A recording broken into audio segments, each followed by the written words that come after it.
കുടുംബശ്രീ ശാരദ സീരിയലിൻ്റെ ലേറ്റസ്റ്റ് എപ്പിസോഡിൻ്റെ റിവ്യൂയിലേക്ക് എല്ലാവർക്കും സ്വാഗതം. അങ്ങനെ ശാലിനി സത്യാമ്മയുടെ വീട്ടിൽ പോയ കാര്യവും അവിടെ നടന്ന സംഭവങ്ങളൊക്കെ ഓർത്ത് ആകെ സങ്കടപ്പെട്ടിരിക്കുകയാണ്. ഭാമ സത്യ തൻ്റെ മോളാണെന്നും കൊച്ചുമോളാണെന്നും ഈ വീട്ടിലെ കൊച്ചുമോളാണെന്നും പറഞ്ഞപ്പോൾ സത്യാമ്മ ചോദിച്ച ഓരോ ചോദ്യങ്ങളും പിന്നീട് തന്നെക്കുറിച്ച് പറഞ്ഞ ഓരോ മോശമായ വാക്കുകളോർത്ത് ശാലിനി വല്ലാതെ സങ്കടപ്പെടുകയാണ് കേട്ടോ. ഈ സമയം ശാരദാമ്മ ശാലിനിയുടെ അരികിലേക്ക് വരുന്നുണ്ട്. ശാലിനിയുടെ അവസ്ഥ കാണുമ്പോൾ സങ്കടപ്പെട്ട് ശാലിനിയോടൊന്നും ചോദിക്കാനാവാതെ ശാരദ അകത്തേക്ക് പോകുക. നേരെ പോകുന്നത് പൂജാമുറിയിലേക്ക്. എന്നിട്ട് ഭഗവാന്റെ മുമ്പിലേക്ക് ഇറങ്ങി പ്രാർത്ഥിക്കണേ. എൻ്റെ ഭഗവാനെ, എൻ്റെ മോളോട് നീ എന്തിനാ ഇങ്ങനെ ചെയ്യുന്നത്? അവളുടെ അവസ്ഥ കണ്ടിട്ട് സഹിക്കാനാവുന്നില്ല. എന്നാൽ അവളുടെ ഈ പ്രശ്നങ്ങൾക്കൊക്കെ ഒരു പരിഹാരം കൊടുക്കാൻ പോകുന്നത്. അങ്ങനെ പറഞ്ഞ് ശാരദാമ്മ സങ്കടപ്പെട്ട് നിൽക്കുവാണ്. പിന്നീട് കാണിക്കുന്നത് കാറിന് പോയിക്കൊണ്ടിരിക്കുന്ന മധുശ്രീനെയാണ്. ഈ സമയം മധുശ്രീ കാർത്തികയെ കണ്ട കാര്യവും കാർത്തികയായിട്ട് സംസാരിച്ചതും അവൾ പറഞ്ഞ അനാഥയാണെന്നുള്ള കാര്യവും അതൊക്കെ ഇങ്ങനെ ഓർക്കുക. എന്നിട്ട് മധുശ്രീ പറയണേ, ആ കാർത്തികയുടെ കാര്യത്തിൽ എന്തോ ചില ദുരൂഹതകളൊക്കെ ഉണ്ട്. അവളും വിഷ്ണുവും തമ്മിൽ എന്തോ ചില അഡ്ജസ്റ്റ്മെൻറ്റുകൾ നടക്കുന്നുണ്ടോ എന്ന് സംശയമുണ്ട് എനിക്ക്. ആ ശാലിനിയെ പൂർണ്ണമായിട്ട് നശിപ്പിക്കുക എന്നുള്ളതാണ് എൻ്റെ ജീവിത ലക്ഷ്യം തന്നെ. അവളുടെ ജീവിതം തകർന്നു, എന്നാൽ ആ തകർച്ച പൂർണ്ണമാവണം. അതിനെനിക്ക് ആ കാർത്തികയുടെ കുറച്ചുകൂടി ഡീറ്റെയിൽസ് കണ്ടുപിടിക്കണം. അവളെന്താണെങ്കിലും എൻ്റെ കയ്യിൽ തന്നെ കിട്ടും. അങ്ങനെ പറഞ്ഞ് കാർ ഓടിച്ച് പോയിക്കൊണ്ടിരിക്കുകയാണ്. ഇതേ സമയം തന്നെ ഒരാൾ ഫോണിൽ കാർത്തികയുടെ ഫോട്ടോ വെച്ച് അതിൽ നോക്കി നടക്കുവാണ് കേട്ടോ. അയാൾ ഈ നാട്ടിൽ പുതിയതാണ്. വഴിയൊന്നും അറിയാതെ ടെൻഷനോട് കൂടി നടക്കുമായിരിക്കും. ഈ സമയത്ത് മധുശ്രീയുടെ കാർ പെട്ടെന്ന് അങ്ങോട്ട് വരികയും ഫോണിൽ നോക്കി നടക്കുന്ന അയാൾ വണ്ടി വരുന്നത് ശ്രദ്ധിക്കാതെ അതിൽ ചെറുതായിട്ടൊന്ന് തട്ടി അയാൾ അങ്ങോട്ട് തെറിച്ചു വീഴുന്നുണ്ട്. ഈ സമയം ഈ കാഴ്ച കാണുന്ന മധുശ്രീ വല്ലാതെ പേടിച്ച് പോകുവാണ് കേട്ടോ. അങ്ങനെ അയാളുടെ കയ്യിൽ നിന്ന് ഫോൺ താഴെ വീണു പൊട്ടിപ്പോകുവാണ്. അയാളുടെ ബോധം പോയതുപോലെ കിടക്കുകയും ചെയ്യുന്നുണ്ട്. ഈ സമയം വേഗം തന്നെ മധുശ്രീ വണ്ടി നിർത്തിയിട്ട് കാറിൽ നിന്ന് ഇറങ്ങി അയാളുടെ അരികിലേക്ക് ചെല്ലുക. ഈശ്വര മനക്കേടായല്ലോ, ഇതിന് പണിയാകോ? അങ്ങനെ പറഞ്ഞ് മധുശ്രീ അയാളെ ചെന്ന് തട്ടി വിളിക്കുക.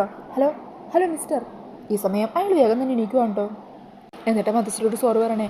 സോറി മാഡം, ഞാൻ പെട്ടെന്ന് ടെൻഷനിൽ അറിയാതെ വന്നപ്പോൾ നിങ്ങൾ വണ്ടി വരുന്നത് ശ്രദ്ധിച്ചില്ല. സോറി, എനിക്കിപ്പോൾ കുഴപ്പമൊന്നുമില്ല. അങ്ങനെ അയാൾ ഫോൺ അന്വേഷിച്ച് നടക്കുവാണ് കേട്ടോ. ഈ സമയം മധുശ്രീ പറയണേ, അങ്ങനെ അങ്ങ് പോയാലോ? തന്നെ പോലെ ഓരോന്ന് രാവിലെ തന്നെ ഇറങ്ങിക്കോളും, സ്ഥലകാല ബോധം പോലും ഇല്ലാതെ. താനിങ്ങനെ ഫോണിൽ നോക്കി നടന്ന് എൻ്റെ വണ്ടിക്ക് ഉയർന്ന് തന്നെ ചാടിയല്ലോ. ഒരു നിമിഷം ഞാൻ എത്ര പേടിച്ചു പോയെന്ന് തനിക്കറിയൂ? തനിക്ക് എന്തെങ്കിലും സംഭവിച്ചല്ലേ ഞാനാ തോന്നുന്നത്? മാഡം, ഞാൻ പറഞ്ഞില്ലേ എനിക്കൊന്നും സംഭവിച്ചിട്ടില്ല. മാഡം പൊക്കോളൂ. ഈ സമയം അയാളുടെ ഫോൺ കണ്ടുപിടിക്കുവാണ്ടോ. ഓ ഭാഗ്യം, അയ്യോ ഡിസ്പ്ലേ പൊട്ടിയല്ലോ. പക്ഷേ ഓണാക്കി നോക്കുമ്പോൾ ഓണാവുന്നുണ്ട് കേട്ടോ. അങ്ങനെ അയാളുടെ ഫോണിൽ കാർത്തികയുടെ ഫോട്ടോ കണ്ട് മധുശ്രീ ആകെ അങ്ങ് അമ്പരന്ന് പോകുക. ഇവളുടെ ഫോട്ടോയോ? മാഡം സോറി, എനിക്ക് അത്യാവശ്യമായിട്ട് പോലീസ് സ്റ്റേഷനിലേക്ക് പോകണം. ഞാൻ അങ്ങോട്ടേക്ക് പോയിക്കൊണ്ടിരിക്കുമായിരുന്നു. മാഡത്തെ ബുദ്ധിമുട്ട് വെച്ചാൽ ശരിക്കും സോറി കേട്ടോ. എന്നാലും ഇവൾ ഇനി എങ്ങനെ ഞാൻ കണ്ടുപിടിക്കും എന്ന് പറഞ്ഞ് ആ ഫോട്ടോയിലേക്ക് നോക്കി നിൽക്കുക. അന്നേരം മധുശ്രീ പറയണേ, അല്ല ഇയാളുടെ ഫോണിലെന്താ? ആ ഫോൺ എന്താ ഞാൻ നോക്കട്ടെ. അയ്യോ മാഡം, ഞാനത്ര പ്രശ്നക്കാരനൊന്നും അല്ല. ഞാൻ ഒരു നല്ല കുടുംബത്തിൽ പെടുന്ന ആളാണ്. എന്താണെങ്കിലും ആ ഫോൺ എന്താ നോക്കട്ടെ. അങ്ങനെ ആ ഫോൺ മേടിച്ച് നോക്കുമ്പോൾ അതിൽ കാർത്തികയുടെ ഫോട്ടോ കാണുവാണ് കേട്ടോ. അങ്ങനെ മധുശ്രീ ചോദിക്കണേ, അല്ല ഏതായി പെൺകുട്ടി? അത് ഞാൻ വിവാഹം കഴിക്കാനിരുന്ന പെൺകുട്ടിയാണ്. ഞങ്ങളുടെ നിശ്ചയം വരെ എത്തിയതാ. പക്ഷെ അവൾ വീട്ടിൽ നിന്ന് ഓടിപ്പോയി. എന്താ പേര്? കാർത്തിക. എന്താ മാഡം അങ്ങനെ ചോദിച്ചത്? മാഡത്തിന് ഇവളെ അറിയോ? എവിടെയെങ്കിലും വെച്ച് കണ്ടിട്ടുണ്ടോ? ഏയ് ഇല്ല.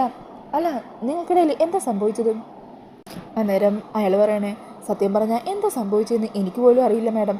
ഇവളുടെ അച്ഛനും അമ്മയൊക്കെ ചേർന്നാണ് ഞങ്ങളുടെ വിവാഹം ഉറപ്പിച്ചത്. നിശ്ചയം വരെ എത്തിയതുവാ. അന്നാ ഇവള് വീട്ടിൽ നിന്ന് ഇറങ്ങിപ്പോയത്. ഞങ്ങൾക്കെല്ലാവർക്കും ആകെ നാണക്കേടായി. അച്ഛനും അമ്മയോ?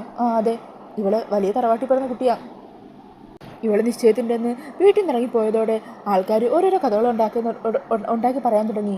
എന്നെ മയക്കുമരുന്ന് കേസിൽ പോലീസ് പിടിച്ചത് ആണെന്നും അതറിഞ്ഞാണ് പെണ്ണോടിപ്പോയതെന്നും ഒക്കെ. സത്യം പറഞ്ഞാൽ എനിക്കും അവളുടെ വീട്ടുകാർക്കൊക്കെ ആകെ നാണക്കേടാ. അതുകൊണ്ട് എനിക്ക് അവളെ എങ്ങനെയെങ്കിലും കണ്ടെത്തിയേ പറ്റൂ. എന്നിട്ട് അവളെ തൂക്കിയെടുത്ത് നാട്ടിലേക്ക് കൊണ്ടുപോകണം. എല്ലാവർക്കും മുമ്പിൽ അവളെ കൊണ്ട് തന്നെ സത്യങ്ങൾ ഏറ്റു പറയിപ്പിക്കണം. അല്ല, നിങ്ങളുടെ പേരെന്താ? എൻ്റെ പേര് ജയശങ്കർ എന്നാ. അല്ല, അപ്പോൾ ഈ കുട്ടിയെ കണ്ടുകിട്ടിയാൽ നിങ്ങൾ ഇനി ഇവളെ വിവാഹം കഴിക്കില്ലേ? അങ്ങനെ അതിനെക്കുറിച്ചൊന്നും ഞാൻ ചിന്തിച്ചിട്ടില്ല. ആദ്യം അവളെ അവിടെ എത്തിച്ച് അവളെ കൊണ്ട് തന്നെ സത്യങ്ങൾ പറയണം. അവൾ കാരണം അത്രയ്ക്ക് ഞാൻ അനുഭവിച്ചിട്ടുണ്ട്. അവൾ ഇവിടുത്തെ റെയിൽവേ സ്റ്റേഷനിൽ ഇറങ്ങുന്ന ദൃശ്യം CCTVയിൽ നിന്നും പോലീസ് എനിക്ക് തന്നിട്ടുണ്ട്. അപ്പോൾ അത് കാരണം കൂടുതൽ ഡീറ്റെയിൽസ് അറിയാൻ വേണ്ടിയാണ് ഞാൻ സ്റ്റേഷനിലേക്ക് പോകുന്നത്. എന്നാൽ ശരി മാഡം, ഞാൻ പൊക്കോട്ടെ. ശരി, ഇയാളുടെ നമ്പർ കൂടി തന്നേക്ക്. ഈ പെൺകുട്ടിയെ ഞാൻ ഇവിടെ എവിടെയെങ്കിലും വെച്ച് കാണുവാണെങ്കിൽ ഇയാളെ വിളിച്ചറിയിക്കാം. ഓ താങ്ക് യു മാഡം, ഞാൻ എൻ്റെ നമ്പർ തരാം. അങ്ങനെ പറഞ്ഞ് അയാൾ നമ്പറൊക്കെ കൊടുക്കുവാണ്. എന്നിട്ട് അവിടെ നിന്നും പോകുവാണ് കേട്ടോ. ഈ സമയം മധുശ്രീ ആണെങ്കിൽ സന്തോഷം കൊണ്ട് തുള്ളിച്ചാടുക. ഓ മൈ ഗോഡ്, ഇവിടെ ആരും ഇതൊന്ന് പറഞ്ഞ് ചെയ്യിക്കാൻ. അങ്ങനെ അവളെക്കുറിച്ചൊരു തുറുപ്പ് ചീട്ടനെ എൻ്റെ കൈ കെട്ടി. ഇത് മതി, ഇത് വെച്ച് ഞാൻ അവളെ പൂട്ടും. ഇയാളെ എൻ്റെ മുമ്പിൽ തന്നെ കൊണ്ടുവന്ന് കാണിച്ചല്ലോ.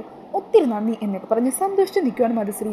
പിന്നീട് കാണിക്കുന്നത് അമ്പലത്തിൽ നിന്ന് പ്രാർത്ഥിച്ചുകൊണ്ടിരിക്കുന്ന കാർത്തികേയനെയാണ്. ഇതേ സമയം ഈ അമ്പലത്തിൽ തന്നെ ജയശങ്കർ എത്തുന്നുണ്ട്. അങ്ങനെ ജയശങ്കർ അമ്പലത്തിലെ പൂജാരിൻ്റെ അരികിലേക്ക് ചെല്ലുവാണ്. ആ പൂജാരിയോടെ ലാപ്ടോപ്പിൽ CCTV മറ്റോ എന്തോ ചെക്ക് ചെയ്തുകൊണ്ടിരിക്കുമായിരിക്കും.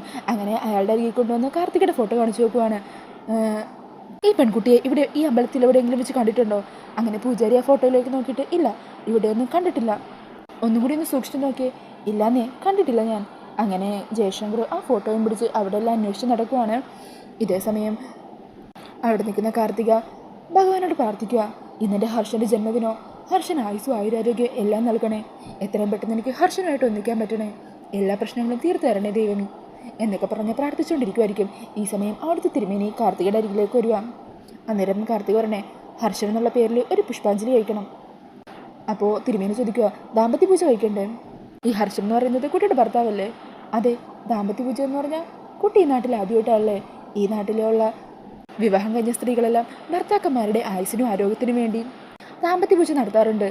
അവർക്ക് ആയുരാരോഗ്യവും ദീർഘായുസ്സും ദാമ്പത്യമൊക്കെ കിട്ടാനായിട്ട്. ഓ അങ്ങനെയാണോ? ആ അതെ, കുട്ടിക്ക് നടത്തണ്ടേ? ആ നടത്തണം. അങ്ങനെയാണെങ്കിൽ കുട്ടി പൈസ അടിച്ചിട്ട് റിസീറ്റ് എഴുതിക്കോളൂ, എന്നിട്ട് പ്രദക്ഷിണം ചെയ്തിട്ട് വന്നാൽ മതി, ഞാൻ വേണ്ട കാര്യങ്ങളൊക്കെ ചെയ്തോളാം. ശരി തിരുമേനി. ഇതേ സമയം ശാലിനിയും ആ അമ്പലത്തിൽ ദാമ്പത്യ പൂജ നടത്താൻ വന്നിട്ടുണ്ടാവും.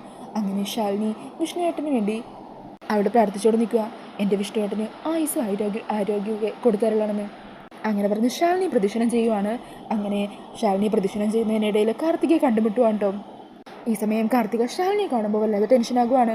അങ്ങനെ ശാലിനിയുടെ മുമ്പിൽ നിന്ന് വേഗം പോകാൻ തുടങ്ങുന്നെങ്കിലും ശാലിനി കാർത്തികയെ തടഞ്ഞു നിർത്തുക. നിൽക്ക്, പോകാൻ വരട്ടെ, എനിക്ക് ഇയാളോടൊന്ന് സംസാരിക്കണം, ഒന്ന് പരിചയപ്പെടണം. ഇല്ല, എനിക്ക് പോകണം, എനിക്ക് കുറച്ച് ധൃതിയുണ്ട്. അന്നേരം ശാലിനി പറയണേ, ഞാനിവിടുത്തെ ജില്ലാ കളക്ടറാ, എനിക്കും ധൃതിയൊക്കെ ഉണ്ട്, എന്നാലും ഒരല്പസമയം മതി. അന്നേരം കാർത്തിക് ചോദിക്കണേ, എന്താ കളക്ടറാണെന്നുള്ള അധികാരത്തിൽ എന്നെ ചോദ്യം ചെയ്യുവാണോ? അന്നേരം ശാലിനി പറയണേ, കളക്ടറാണെന്നുള്ള അധികാരം ഞാൻ ഉപയോഗിച്ചിരുന്നെങ്കിലുണ്ടല്ലോ, എൻ്റെ വിഷ്ണുവേട്ടൻ്റെ ഭാര്യയാണെന്ന് പറഞ്ഞ് ഈ താലിയും കഴുത്തിലിട്ട് നീ അന്ന് തന്നെ നിന്നെ ഞാൻ അടിച്ച് പുറത്താക്കിയാനെ. സത്യം പറഞ്ഞാൽ എനിക്ക് നിന്നോട് ദേഷ്യമൊന്നുമില്ല. വിഷ്ണുവേട്ടൻ എൻ്റെ ജീവനാ. വിഷ്ണുവേട്ടൻ എന്നെ വേണ്ടാന്നുണ്ടെങ്കിൽ ഞാൻ സന്തോഷത്തോടെ തന്നെ വിഷ്ണുവേട്ടൻ്റെ ജീവിതത്തിന് ഒരു ഭാരമാകാതെ ഇറങ്ങിത്തരും. പക്ഷേ അതിനു മുമ്പ് എനിക്ക് നിലവിൽ നിന്ന് ചില കാര്യങ്ങളൊക്കെ അറിയണം. എങ്ങനെയാണ് നീ വിഷ്ണുവേട്ടനെ കണ്ടുമുട്ടിയത്? എങ്ങനെയാണ് നിങ്ങൾ ഇഷ്ടത്തിലായത്? വിവാഹത്തിലേക്ക് നിങ്ങൾ എങ്ങനെയാണ് എത്തിയത്? അങ്ങനെയുള്ള കാര്യങ്ങൾ നീ എന്നോട് പറഞ്ഞേ പറ്റൂ. നോക്ക്, നീ എന്തെങ്കിലും മനസ്സിലൊളിച്ചു വെക്കുന്നുണ്ടെങ്കിൽ എന്നോട് ധൈര്യമായിട്ട് പറയാം, ഞാൻ നിന്നെ ഏത് രീതി വേണമെങ്കിലും സഹായിക്കാം.